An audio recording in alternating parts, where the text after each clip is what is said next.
American people should know that President Trump's decision to remove Qassem Soleimani from the battlefield saved American lives. There's no doubt about that. He was actively plotting in the region to take actions, a big action as he described it, that would have put dozens, if not hundreds, of American lives at risk. We know it was imminent. This was an intelligence-based assessment that drove our decision-making process.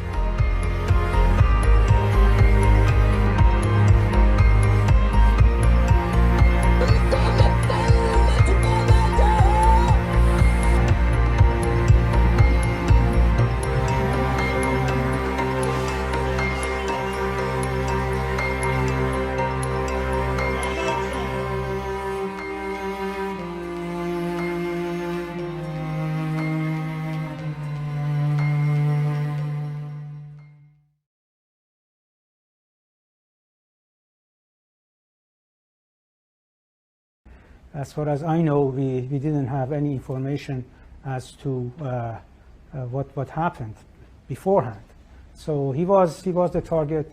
He had been the target for so many years. The U.S. authorities have been claiming that Iran has been responsible for the attacks against Americans, but they have not shown any evidence to support their arguments. And if they have any documents, they should show it.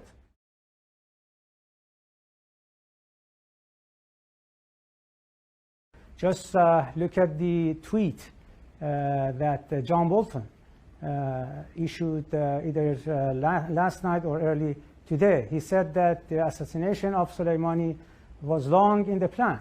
So it shows that the U.S. government has been planning to assassinate Soleimani for quite some time. What the U.S. administration did yesterday was against international law. They used the Iraqi airspace. Iraq is a sovereign country.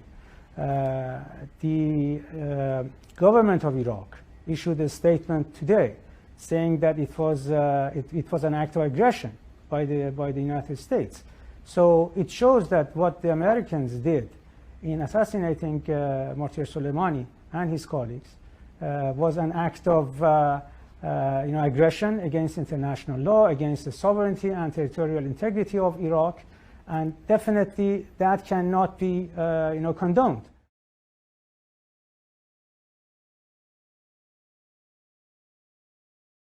When they target an official of the armed forces of Iran, that shows that they have opened a new chapter in attacking Iran, and definitely that is beyond economic terrorism that they have been applying against Iranians. Definitely there will be harsh revenge. When, where, how, I don't know, but there will be some retaliation, because it was an act of aggression by the United States, and we cannot just close our eyes on what happened to a dear general of our armed forces who was instrumental in defeating Daesh and other terrorist groups. The U.S. cannot claim that it is fighting terrorism while at the same time it is killing the champion of defeating terrorists in our region. We believe that this administration does not believe in dialogue, does not believe in diplomacy. Had they wanted to start a genuine dialogue, they could have easily do away from sanctions and start a genuine dialogue with Iran. But they want to continue their unjust sanctions. They want to continue applying these unjust sanctions, and at the same time, they claim that they want to open a dialogue with Iran. They have attacked one of our top generals, and at the same time, they want to say that we want to talk. So either they want to use maximum pressure in different fields, in the economic field, in the military field, or they want to genuinely ask for a dialogue, which, as I said, is not the case, unfortunately.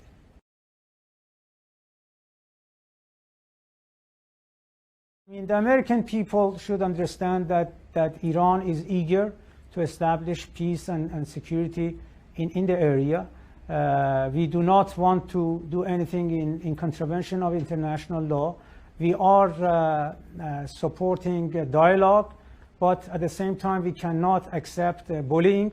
We cannot accept intimidation. We want to be in peace with our neighbors. The United States is not our neighbor. The United States is coming to our neighborhood from thousands of miles. So it is better for the US administration to leave the matters of the region to the littoral states in the Persian Gulf area, and we are sure that we can live with our neighbors in peace and harmony. Hey, NBC News viewers, thanks for checking out our YouTube channel. Subscribe by clicking on that button down here, and click on any of the videos over here to watch the latest interviews, show highlights, and digital exclusives. Thanks for watching. Heartbreak in the upper ranks of the Iranian military at the official announcement of the death of Major General Qassem Soleimani, the commander of Iran's Quds force, the Revolutionary Guard unit responsible for foreign operations. Soleimani was killed in a US drone strike in Baghdad.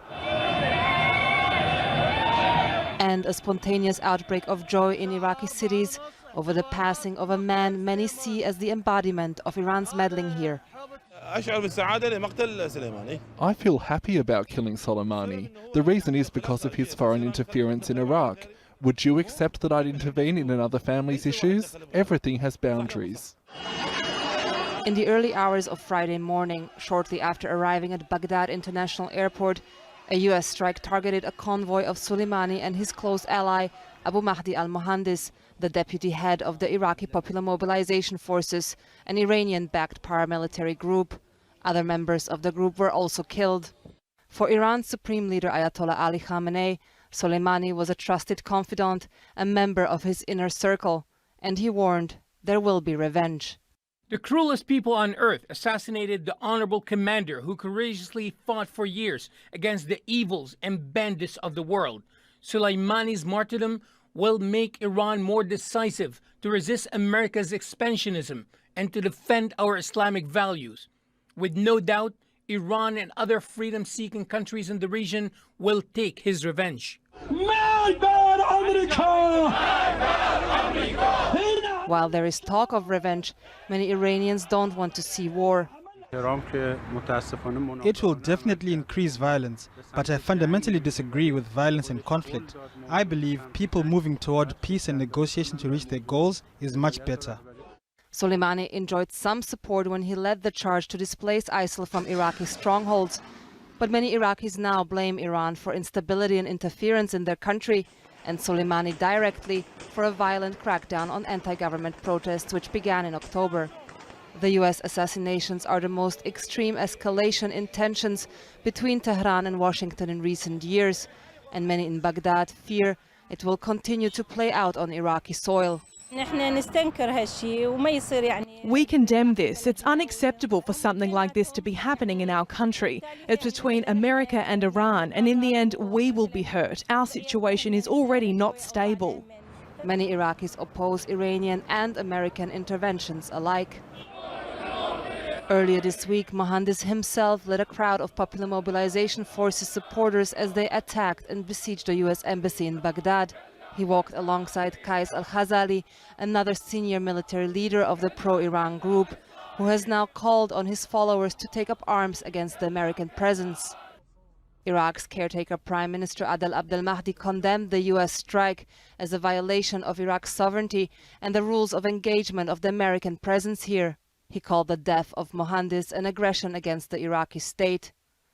Parliament is due to hold an emergency session on Sunday, but analysts say the government, beleaguered and divided after 3 months of anti-government protests, will struggle to mount a decisive response. The Iraqi government is very weak for the time being. There will be no more than statements coming out of the caretaker prime minister or from the Ministry of Foreign Affairs. Other than that, I don't expect anything from the Iraqi government, but probably the Iraqi parliament would call for an immediate session and will discuss the current Americans-Iraqi agreement, and probably they will ask for the deportation of all the American forces from Iraq.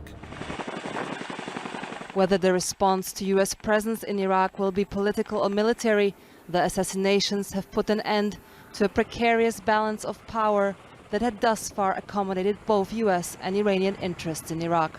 The Iraqi capital, already a battleground for tensions between the U.S. and Iran, is bracing itself for the aftermath of the biggest escalation yet. With both U.S. and Iranian-backed troops on the ground, the country risks being caught in the middle of a military fallout between Washington and Tehran. Simona Foltin, Al Jazeera, Baghdad. General Jack Keane is also with us this evening, chairman of the Institute for the Study of War and Fox News senior strategic analyst. General, good to see you this evening. Thank you for being here. You know, I want to start with this. This is a soundbite from the former CIA director, Mike Morrell. Here's what he said about what we can all expect now. Watch. The problem is that comes at a very high cost. Number one, there will be dead Americans, dead civilian Americans as a result of this, possibly over the next few days, in any place where Iran has its proxies. Iraq is the most likely place, but also Lebanon, Bahrain, other places in the Middle East. General, do you agree with that? Well, I think the Iranians are going to retaliate, that's for sure. I mean, they as much stated. What's going on with the Iranians, so our viewers can understand, this civil unrest driven by the sanctions has really got the Iranians back on their heels. It spiked in November, and there is nothing more threatening to their regime than their own people.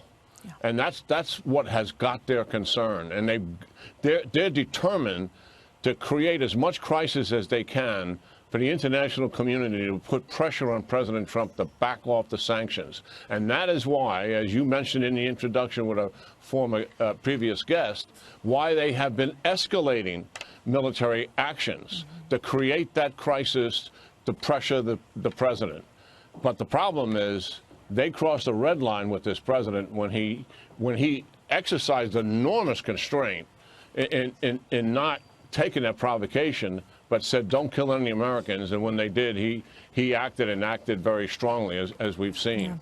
Yeah. You know, the suggestion that there's no strategy is one that you hear a lot. We started hearing it last night and all through today. But it strikes me that it was obvious that in the prior administration, the strategy was to negotiate, to deal, and to try to create an environment that de-escalated through that avenue.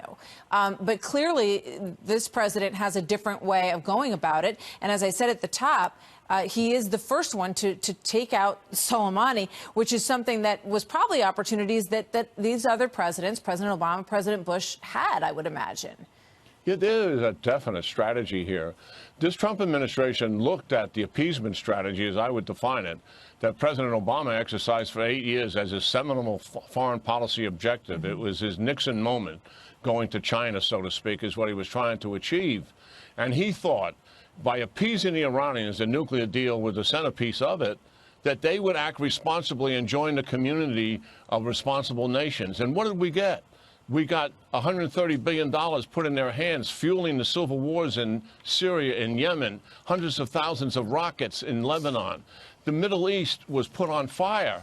And as a result of it, this administration came in and fundamentally rejected that strategy, and with our allies, definitely has a strategy. And it's to confront the Iranians using diplomatic and economic means to bring them back to the negotiating table, not just to stop nuclear weapons and missiles, but to curb their behavior in the region. That is a sound strategy.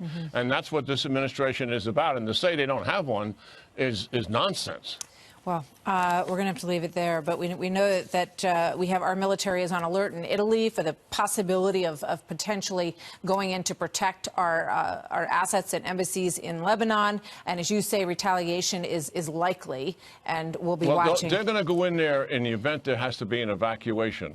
Okay. And pressure is put. 173rd would go to Lebanon to evacuate the embassy, and the 82nd would go to Baghdad to evacuate the embassy. That's primarily what they're there for. All right. General Keane, we'll be talking to you today in the coming days. Thank you so much, sir.